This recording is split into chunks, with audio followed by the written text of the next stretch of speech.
Hey everyone! So we are continuing with part 2 of the cup rendering. So during the last video, we learned how to draw utilizing the marquee tools in order to make shapes and fill. Now let's take a look on how we can create shapes and fill.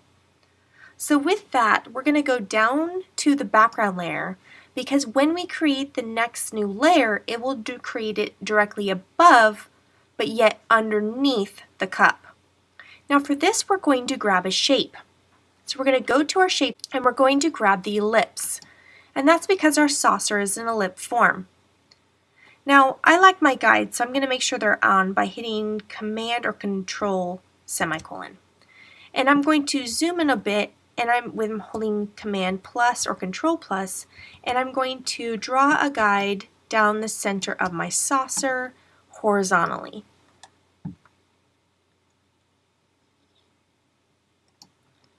And that'll help me when I draw my form. Now utilizing my ellipse tool, when I click and drag, you're going to see a new layer created. Again, I'm going to hold, once I start to pull, I'm going to hold down Alt so it's center out and go to my shape here. And I'm going to go to my outer form here. Alright. So these are my shape properties, which I'm just going to move out of the way a little bit so you can see my form. And it appears that my shape is a little off. Now we can make changes with the form by selecting Control T and changing our form. So I can pull in my shapes and my edges to get the exact form I'm looking for. And I'm just trying to meet up as best as I can with my black line. Now I'm working on what we'd call the saucer rim. So it's not the actual saucer here, but this outer form all the way around. But also not the second line that's down here at the very, very bottom. That's our under saucer, so we don't want to go there either. We're just going to our nice ellipse here.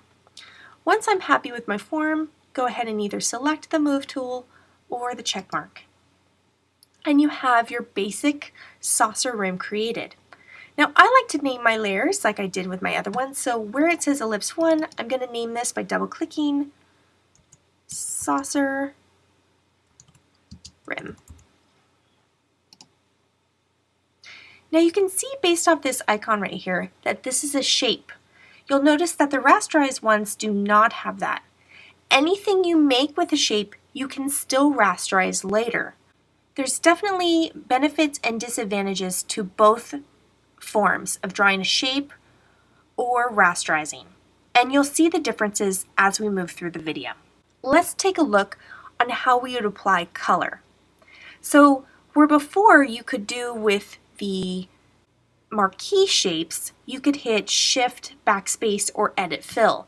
You cannot do that with the shape form.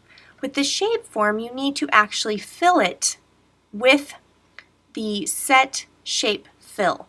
So you can do it two ways. One is you can double click on the image here and change the color, and you can see it automatically. Or you can fill the shape within the Properties panel by clicking on the Color Fill here. If you just click, you'll see a setting. You have no fill, which is none, solid color, gradient, or pattern. Now we could just start with the solid color and make it gray, similar to what we did with the marquee fills. But since we can, why don't we go ahead and start with a gradient? Now with this gradient, we can go ahead and utilize our preset color that we made when we were in the last video. If you don't, or you're unhappy with that form, you can actually change the color by selecting your color fill 2 times and choosing the color here.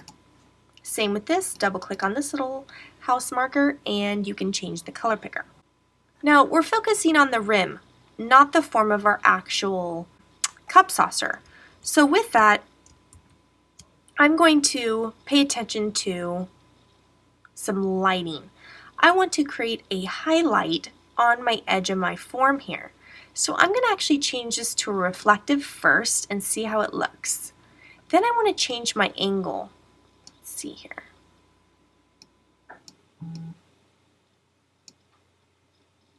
And I'm going to go ahead and spread this out by increasing my scale.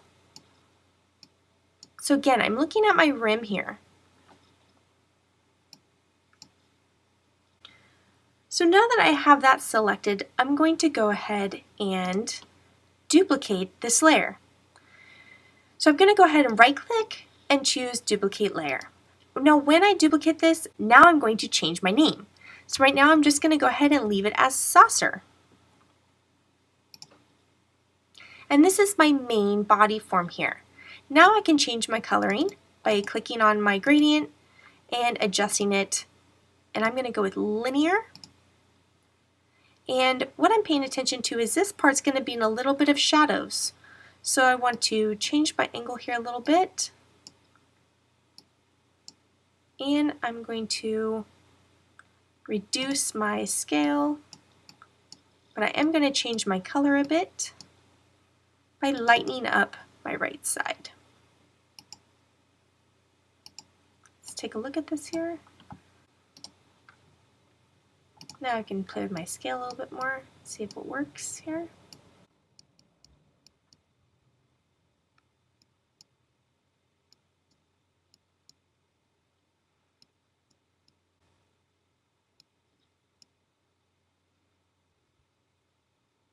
Alright, now that I'm pretty happy with this, which is a linear gradient at 63 degrees in the rotation, and I have the scale at about 122%. I did lighten my preset gradient a little bit in my darker setting, so it wasn't so harsh. Now I'm going to change my scale of my form by transforming. That's Command or Control T. And again, for me, I focus on one side because it's consistent on both by holding down Alt and pulling in on one side. And I can always adjust it later if it's not, and then pulling in on the other. Now I can zoom in by holding Control or Command plus and going around and just checking my measurements and making sure it's pretty close. It does not have to be perfect because again, these lines are going to be turned off. You're just looking for something a little visually consistent all the way around.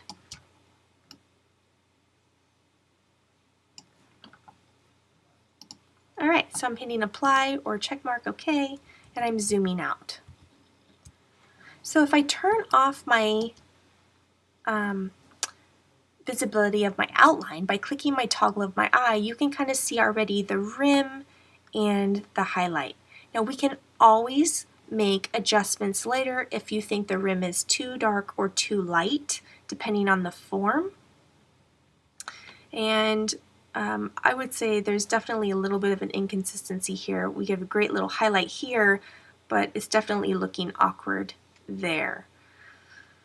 So we could go back to our rim here and change our highlight to work better for what we're going for.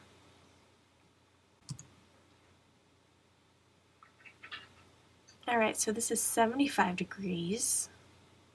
A little bit of a rim, highlight, curve in the shadows. I'm going to go a hair lighter.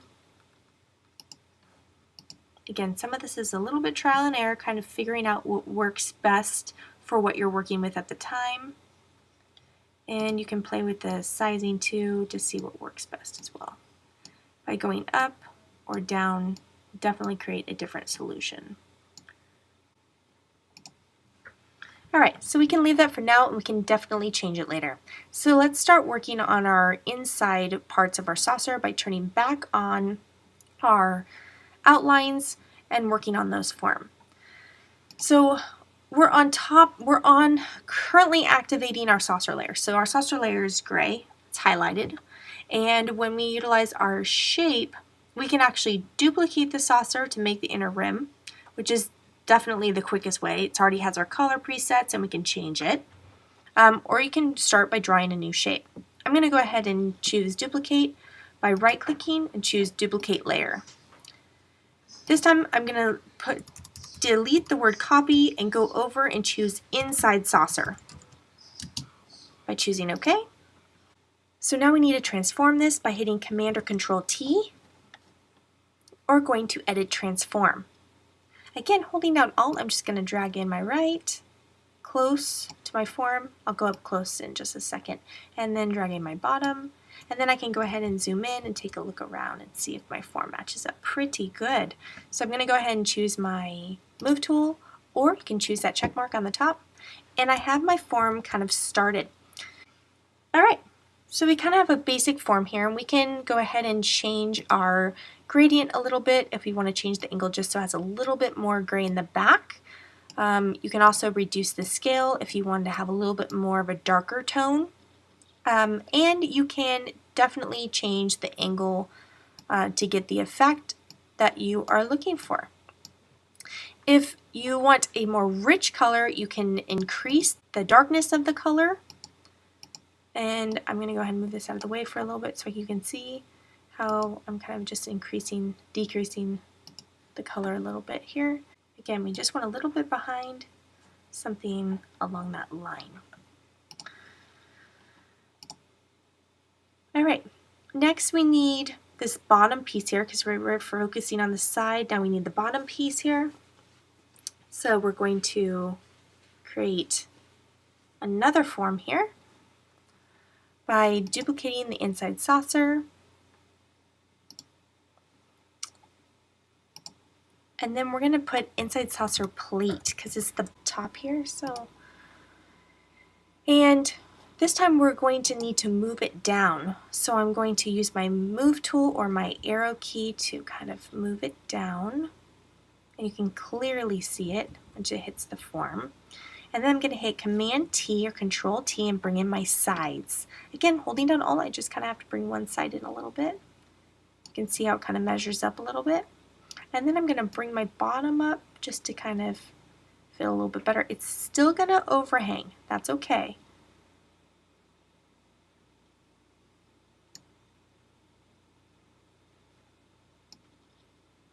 We just want to get our form as close as possible. Alright, and now we want to adjust the color a little bit, but we can actually take a look at it kind of so far. We're going to clean up that little bit right there. So now we need to focus on removing this top portion. So one way is we talked about simply rasterizing. Rasterize the layer. Okay, so we're going to right click where it says our name. We're going to choose Rasterize Layer, and that took away the little symbol. Then we're going to go down to where it says Inside Saucer, hold down or Command or Control button to activate the marquee. Then we're going to, on our Inside Saucer plate layer, we're going to select Inverse, and we're going to delete. And that hides this part. You could have also, rather than selecting Inverse and deleting, you could have simply masked like we did with the coffee. Now if you wanted to mask your layer, or you plan to do that, you actually don't need to rasterize to do that. The only reason why you need to rasterize a shape layer is because of the fact you need to delete pixels or add a filter effect. So if you want to delete something, you can also choose to do that with the shape. Now for example here, if I draw a shape, I can go up here and choose if I want to subtract or combine or interact by intersecting or excluding parts of a shape. So for example, let's say I want to subtract from the front shape. I'd want to make sure that the option is not selected, so I'd click off with my shape tool so it doesn't have those black bounding box anchor points. So I'm going to go back to my combined shape, but this time I'm going to choose Subtract Front Shape. And this time, when I draw the next shape, whatever it may be, let's say a rectangle, see how there's a negative sign there. So then if I click and drag over my shape, let's say I want to cut half of it off, both my shapes are there. One reason why this would be very beneficial to utilize this option is these two shapes are there. That means the paths are there. So you can use your selection or direct selection tool that you guys are used to seeing in Illustrator and click on one of the anchor points, and as you can see, it darkened where the other ones are open, so the only one that's moving is this one. So now I can change my form easily so that way it can cut or change or manipulate with other techniques. And if I wanted to create a little curve, I can use my pen section here and choose, depending on if I want to add or delete an anchor point or convert an anchor point, I can add now a curve. So you can see how this would also be useful at times. So I'm going to go ahead and delete this layer by right-clicking and choosing delete. Now that I've cleaned this up so far, now it's time for my under saucer. So I'm going to go ahead and with my saucer rim selected, I'm going to duplicate my layer. So I'm going to right-click, choose duplicate layer, and I'm going to choose under saucer. Choosing OK. I'm going to drag my under saucer below my saucer rim, so it's the very last layer before my background. And I'm going to use my move tool selected, use my arrow key on my keyboard, and just move it down. Next, I'm going to transform it by hitting Command or Control T, or you can go to Edit Transform, and using one of the sides, holding down Alt, I'm dragging in one of my sides.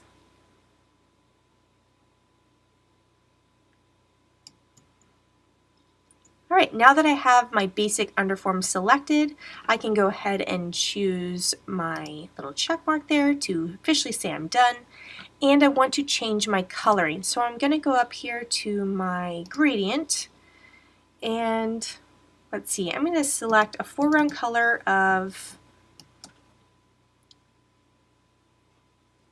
49, 40, 41, 4, and my background color of 68, 62, 61, and 52. Then I'm going to do a reflective gradient. Let's start with,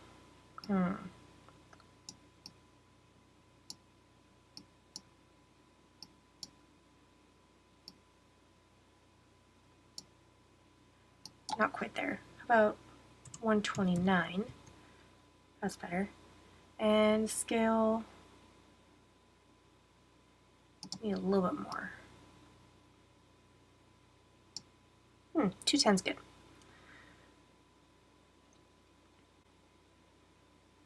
All right. So I want to show you another way in which you can apply color or gradient to either a shape or a rasterized form. So this will work for either one. Let's go ahead and take a look at this saucer. So it's the big saucer right here. I kind of want to add like a little shade right here just to show that it's going in a little bit, even though it's hitting some light. So I'm going to select my saucer layer. I'm going to turn off my outlines for a second so I can take a look at my plate, and I'm going to turn off my guides. I'm on the saucer layer. I'm going to go down to my little FX symbol, which is an add a layer style, and I'm going to go down to the word gradient overlay. Now, this is a great little thing. You have all these wonderful layer styles where you can manipulate or change different effects that can either interact with the blending mode, which you can find here, and every single one of these have their own options to manipulate. Now, we will cover several of these over the course of a couple of these demos, but for this one, we're going to focus on gradient overlay. Now, that already looks so much better. As you can see, it has like a little dip, but still has my major highlight shooting through. This is good. All right, so I have this set at normal with opacity of 56%. I have a gradient of 100% white and a color of 46% cyan, 38% magenta, 38% yellow, and 2% black.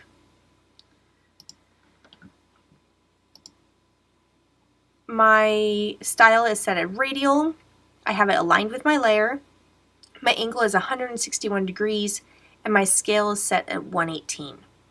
So once I'm happy with, I'm going to go ahead and choose OK, which I am. And I'm going to focus now on a few details. One of the things that I want to pay attention to is inside saucer plate. So my inside saucer plate is a mask, which is perfect. That's exactly what we want. So if you didn't do this, you might want to reapproach this with a mask for this option here. So I'm going to unlink between the two images. And what that does is, depending on whatever one I'm selected, it won't affect the other one. So for example, if I were to scale this, my mask would stay still, but my shape inside would now get larger. But what's great about a mask is it only shows you the parts that you want to be seen, which is awesome. So with this, I'm going to pay attention to my actual artwork, and I can tell because I have a white frame around my thumbnail of art. So this is what I'm currently on, my thumbnail, and I want to blur this. So I'm going to go to Filter, Blur, Gaussian Blur. Now we're going to move this over a bit, and we want to do this very little. Okay, so we're going to start off small with about 3%. I'm going to take a look, and what we're going for is when you look at a plate, there's a curve where the two surfaces blend together. So I'm looking at this here thinking probably 7. 6 works for me, but you can go anywhere between 5 and 8 depending on the look you want to go for. So I'm going to go ahead and choose OK, and that softens up that edge there. Now, as you can see with the mask, it kept the front edge nice and crisp, and that's what you're looking for when that happens. Now let's take a look at some other details. Focus right now on a little drop shadow. So for my undershadow, I'm actually going to duplicate my under saucer, duplicate my layer and name it saucer undershadow. And we want to fill this with black, so I'm just going to go ahead and choose black. And I'm going to make sure that I have this dragged below all my layers here, and I'm going to move this down. And we need to blur this guy. So we're going to go to Filter, Blur, Gaussian Blur. Now, when you choose to Gaussian blur an actual shape, you have to rasterize this or convert this to a smart object. A rasterized form is just a pixel-based image. Smart objects are a useful tool in Photoshop. They reduce file size and retain the quality of your image. We will be covering smart objects in later videos.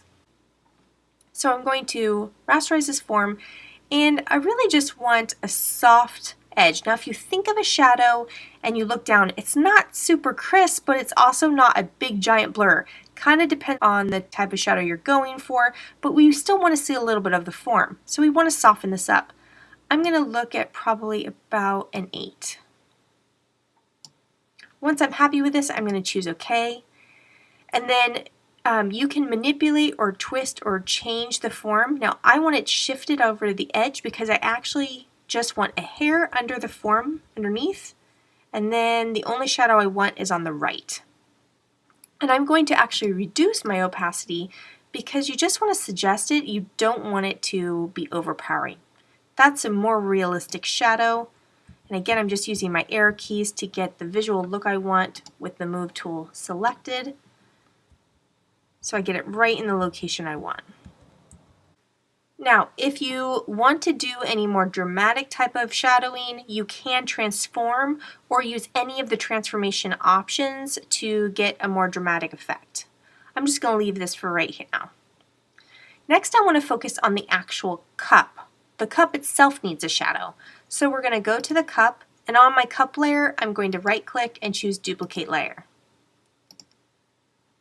I'm going to choose cup shadow, and I'm going to drag my cup shadow layer below my cup, and I'm going to fill it with black. Now, because of the fact this was drawn with a marquee and it has the transparency lock on in the locks panel here, I can hit Shift Backspace or Edit Fill and then choose my color. I'm going to go ahead and choose black. I'm going to choose OK. Then I'm going to go to Edit, Transform, and I want to skew this. I'm going to zoom out a little bit. When I skew, I'm going to concentrate here in the top middle of my form, and I'm going to drag it to the right. This is the direction of the shadow that I'm hoping for.